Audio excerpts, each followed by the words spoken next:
고린도전서 5장 1절에서 3절까지의 말씀 다 찾으신 줄 알고 한 목소리로 봉독하겠습니다. 너희 중에 심지어 음행이 있다함을 들으니 그런 음행은 이방인 중에서도 없는 것이라. 누가 그 아버지의 아내를 취하였다 하는도다. 그리하고도 너희가 오히려 교만하여져서 어찌하여 통하니 여기지 아니하고 그 일 행한 자를 너희 중에서 쫓아내지 아니하였느냐. 내가 실로 몸으로는 떠나 있으나 영으로는 함께 있어서 거기 있는 것 같이 이런 일 행한 자를 이미 판단하였노라. 아멘. 오늘 본문에서 사도 바울은 고린도 교회 안에 있는 죄를 한 가지 매우 구체적으로 지적하고 있습니다. 고린도 지역은 항구 도시였습니다. 그러다 보니까 여러 나라의 상인들이 이 도시를 왕래했고요. 상업이 발달한 부유한 도시가 되었습니다. 그리고 이 고린도 지역에는 여러 문화들이 혼재했습니다. 그 결과 고린도 교회는 로마 제국 내에서 타락한 문화로 유명했던 도시였습니다. 고린도인과 같다라는 말이 관용어로 사용되었는데요.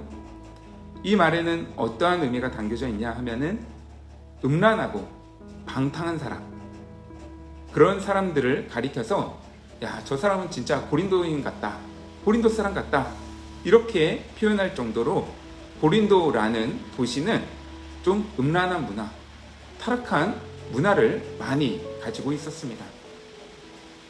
오늘 본문 1절을 보면 바울은 너희 중에 심지어 음행이 있다 라면서 말을 시작하고 있는데요. 여기서 바울이 지적하고 있는 죄는 교인 중에 누군가가 아버지의 아내를 취한 문제였습니다. 대부분의 학자들은 당시 문화가 어느 정도 계급이 있고 또 부유한 자들은 아내 외에 다른 첩을 두는 문화가 있었는데, 그러한 첩은 대부분 자신보다 한참 나이가 어린 여자였다라고 말을 합니다. 지금 오늘 본문에서 바울이 쓰고 있는 상황은 아버지가 돌아가신 이후 홀로 남겨진 어린 계모를 그의 아들이 또다시 자신의 아내 혹은 첩으로 삼으려고 했던 문제였을 것으로 대부분의 학자들은 설명합니다. 이것은 1절 중반 부분에서 바울이 말하듯이 꼭 성도이기 때문에 문제가 되는 행동이 아니죠. 그 당시 사회적 통념으로만 봐도 이 일은 윤리적으로 문제가 있는 심각한 상황이었습니다. 그래서 1절에서 바울은 이렇게 표현하고 있는 것이죠. 그런 음행은 이방인 중에서도 없는 것이다. 아버지의 아내, 아버지의 첩을 아들이 취한다라는 것은 이것은 심각한 죄이다 라고 지적하고 있는 것입니다. 그런데 이어지는 2절과 3절을 보면은 오늘 본문에서 사도 바울이 더 심각하게 문제로 삼고 있는 것이 한 가지 있습니다. 바울이 2절과 3절에서 큰 문제다, 이것은 교회 안에서 심각한 문제가 된다라고 짚고 있는 것은 아버지의 아내를 취한 그 성도의 문제보다 오히려 그러한 성도를 다루는 일에 있어서 교회의 지도자들의 반응을 더 문제로 지적하고 있습니다. 제가 2절 말씀을 한 번 더 읽어드리겠습니다. 그리하고도 너희가 오히려 교만하여져서 어찌하여 통하니 여기지 아니하고 그 일 행한 자를 너희 중에서 쫓아내지 아니하였느냐. 아멘. 정리하자면은 오늘 본문에서 바울이 꾸짖고 있는 대상은 음란을 행한 자가 아닙니다. 도리어 그러한 죄에 빠져있는 자에게 합당한 조치를 취하지 않는 고린도 교회의 지도자들, 바로 그들을 바울은 꾸짖고 있습니다. 왜 그들이 죄 가운데 빠져있는 성도를 합당하게 권면하고 징계하지 않는지 그 이유에 대해서는 설명되고 있지 않죠. 그런데 어떤 이유에서든 지금 교회의 지도자들은 그 죄를 지은 성도를 그냥 방치하고 있습니다. 그 죄에 대한 소문이 멀리 있는 에베소까지 퍼져가지고 여러 지역에 있는 성도들이 다 고린도 교회 안에 그러한 죄의 문제가 있다라는 사실을 소문을 들어서 알고 있는데도 그 죄를 지적하고 말씀으로 권면하여 회개로 이끌어야 할 지도자들이 그 상황을 그냥 방치하고 있는 것, 그냥 묵인하고 죄를 덮어두고 있는 이 태도, 이것을 바울은 그건 교만이다 라고 말하면서 책망하고 있는 것입니다. 왜 이러한 문제를 교만이라고 말하고 있을까요? 교만은 어떠한 죄죠?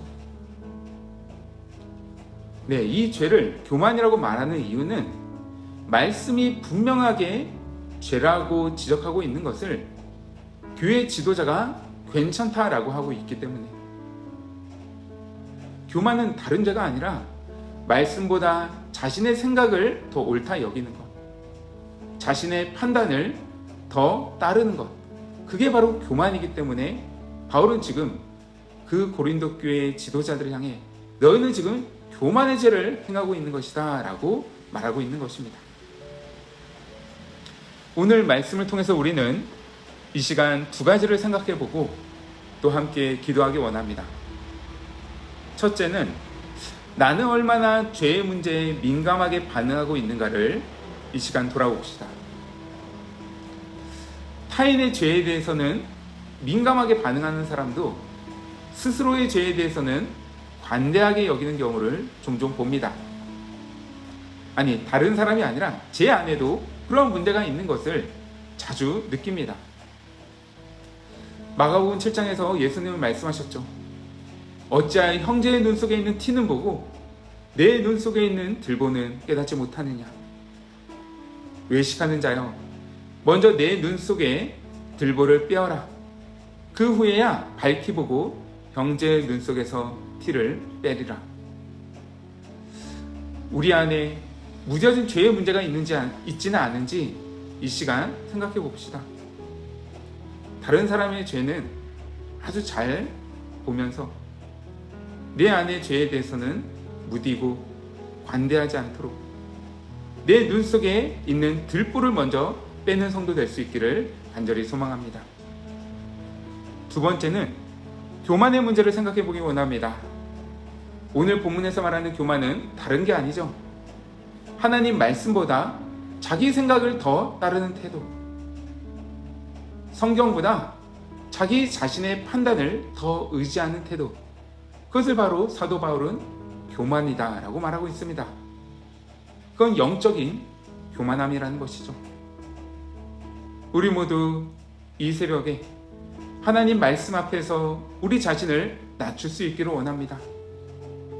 하나님 말씀이 내 삶의 길을 비춰주는 등불임을 기억하며 오늘 하루도 다른 것을 의지하는 것이 아니라 주의 말씀을 의지함으로 말씀이 가르쳐주는 그 길을 따라서 믿음으로 걸어가기를 힘써 나가는 우리 될 수 있기를 간절히 소망합니다. 기도하도록 하겠습니다.